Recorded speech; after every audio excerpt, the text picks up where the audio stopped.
Baik, kita mulai tentang as-sinfus tsani. Jadi kita masih berbicara tentang masalah golongan manusia dengan angan-angannya ya. Golongan manusia dengan angan-angannya. Sekarang kita masuk bagian pertama. Kemarin itu yang pertama adalah golongannya para nabi dan para siddiqin. Siapa para siddiqin? Sebagian ulama as-siddiqin itu adalah golongan yo as-siddiqin itu roto-roto yo ono yang mengatakan as-siddiqin itu golongannya para nabi. As-siddiqin itu golongannya para nabi, tapi yang dekene minal anbiya was-siddiqin.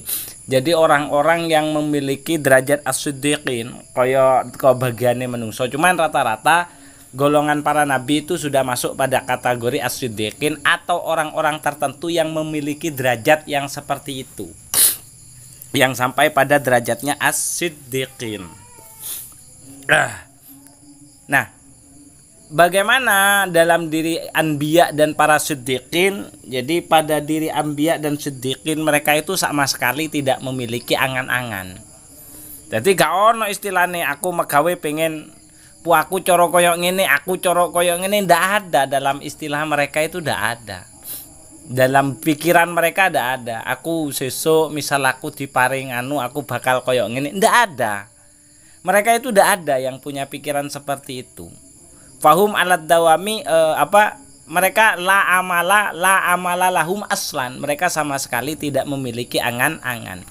Kenapa kok seperti itu? Mereka tidak memiliki angan-angan karena fahum alat dawami mustashiruna linuzulil mauti bihim musta'iduna lahu bil iqbali ad-daim 'ala Allahi wa 'ala ta'ati. Kenapa?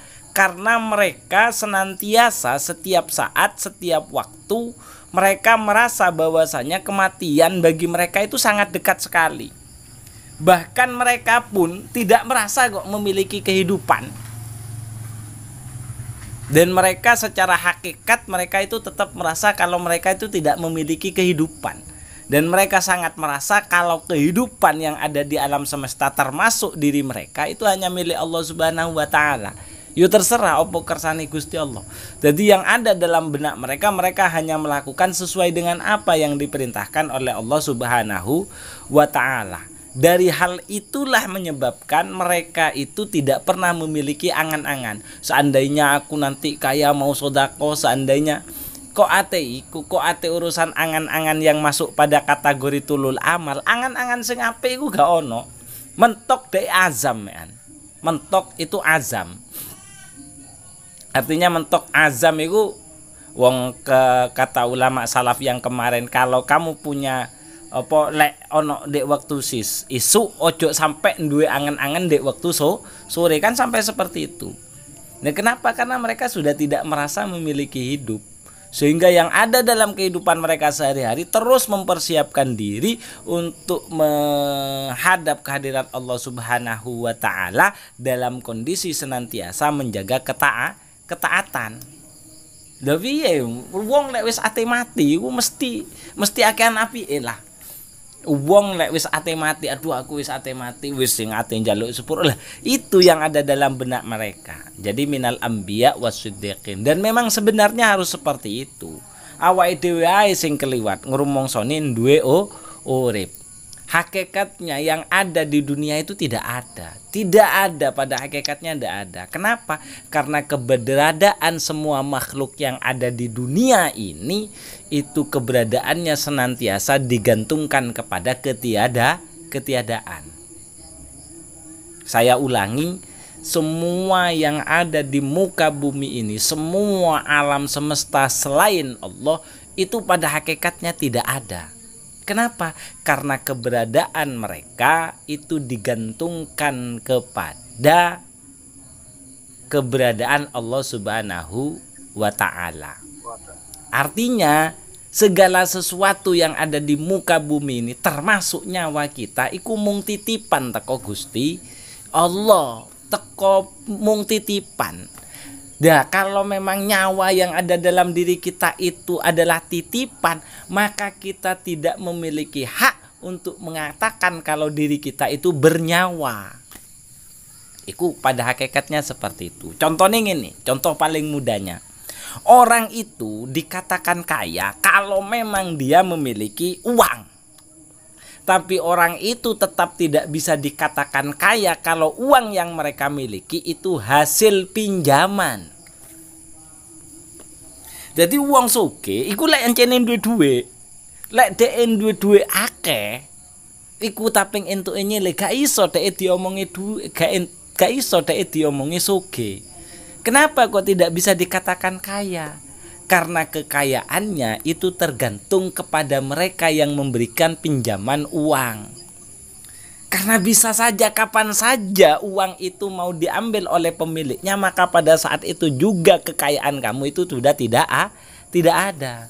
Nah, sama seperti hidup kita, dunia kita, rumah kita, semua yang ada dalam sekeliling kita itu semuanya titipan Gusti Allah. Makanya sak kapan-kapan akte dijupuk karo Gusti Allah, maka keberadaan kita itu akan tidak ada pada saat itu. Maka semua keberadaan yang digantungkan, yang keberadaannya tergantung kepada zat yang ada, itu tidak bisa dikatakan ada. Sekali lagi, semua yang ada di mana keberadaannya digantungkan kepada sesuatu yang ada, itu tidak bisa dikatakan ada. Itu pada hakikatnya. Tapi dalam tataran syariat boleh kita menyatakan rumah ini milik kita, harta itu milik kita, boleh.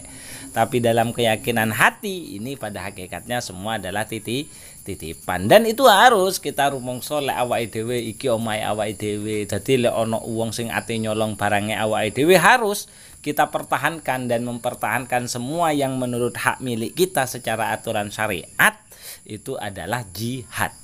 Jadi misal ono maling awakmu pertahankan, perang karo maling awakmu matine syahid. Itu secara hukum syariat. Secara hukum hakikat tidak ada. Kita tidak ada. Kita adanya ini karena diadakan. Dan keberadaan kita, adanya kita karena diadakan, itu tidak bisa dikatakan ada.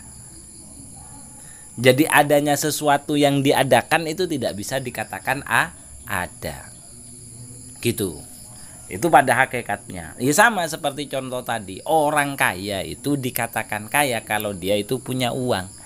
Dia itu tidak bisa dikatakan kaya kalau uang yang ia miliki itu dapatnya dari hasil pinjaman.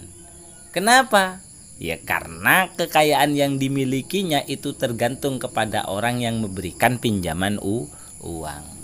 Maka orang yang kaya gara-gara uang pinjaman itu tetap tidak bisa dikatakan kaya. Begitu juga adanya kita.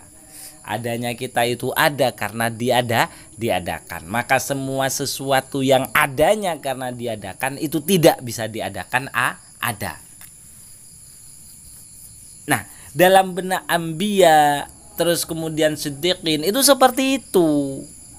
Jadi akhirnya sak melaku, sak mengerjakan sesuatu, semuanya itu bil iqbal ad-daim ala Allah Ta'ala wa ala ta'atihi. Sehingga semuanya itu yang diada itu adalah di hadapan Allah Subhanahu wa Ta'ala. Apa sing dilakoni itu semuanya diadasarkan atas perintah Allah Subhanahu wa Ta'ala. Dan itu sudah menyatu antara otak dan pikiran, antara otak, pikiran, serta hati beliau-beliau itu. Sehingga mereka itu senantiasa terus ngelakoni taat maring pangeran sehingga tidak memiliki kesempatan untuk berangan-angan. Yo kan duweni angen-angen. Wong sing duweni angen-angen kan sing duweni rumangsa urip to. Seperti yang kemarin, tulul amal itu apa? Al-istish'ar bil baqa fid dunya kan. Sing dijenenge tulul amal iku rumangsa duweni urip suwi dek dunya. Iku kan yang dikatakan dengan tulul amal. Meskipun angan-angan yang orientasinya kepada akhirat itu tidak masuk kepada kategori tulul amal yang dimadzmum seperti penjelasan di atas. Masuk pada kategori yang dicela seperti kategori tulul amal yang dijelaskan di atas. Tapi Untuk angan-angan yang orientasinya akhirat itu dikecualikan dari hal itu.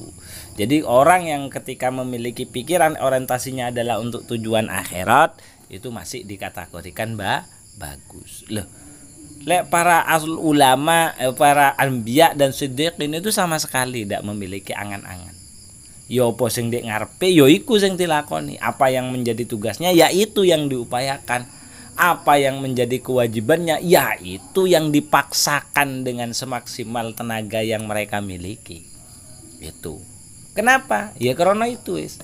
Uripku iki gak ono, matiku iku sing cek cedeki. Jadi kematian kita yang senantiasa yang sangat mengintai di dalam diri beliau sehingga mereka tidak memiliki perasaan untuk berangan-angan. Itu adalah golongan yang pertama. Lalu masuk golongan yang kedua. Bagaimana golongan yang kedua dengan angan-angannya?